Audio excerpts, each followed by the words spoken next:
আমি আর সৃজনী হঠাৎই প্ল্যান করলাম চল মেলার থেকে ঘুরে আসি। আমরা সেদিন গেছিলাম স্বাস্থ্য মেলায়। কোন আর্টিস্ট আসছে কে আসছে আমরা কিছুই জানি না।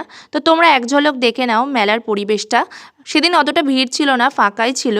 ট্রাস্ট মি গাইস, তোমরা বললে হয়তো বিশ্বাস করবে না, আমাদের মেলায় আসার মূল উদ্দেশ্য হচ্ছে খাওয়া দাওয়া করা। আমরা কি খাবো সেইটা নিয়েই আমাদের ভাবনা চিন্তা।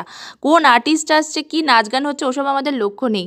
প্রথমেই খেয়ে নিলাম ফুচকা, তারপরে খেতে চলে এলাম চাউমিন। আর আমি খাচ্ছিলাম আর সৃজনী কন্টিনিউ ক্লিপ নিয়ে যাচ্ছে।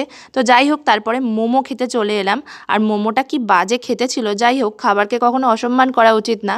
চারিদিকে ঘুরছি আর ভাবছি কি খাওয়া যায়। তারপর চোখে পড়লো এই মালাই আইসক্রিম। এটা আমার বেস্ট লেগেছে, ভীষণ ভালো লেগেছে। তো খাওয়া দাওয়া তো মোটামুটি হলো। এবার তো কিছু কেনাকাটা করতেই হয়, মেলায় এসছি বলে কথা। তো সব শেষে খেয়ে নিলাম পান। আর পানের প্রচুর ভ্যারাইটি ছিল। আমাদের ভিডিওটা ভালো লাগলে প্লিজ সাবস্ক্রাইব করে লাইক করে দিও। টাটা।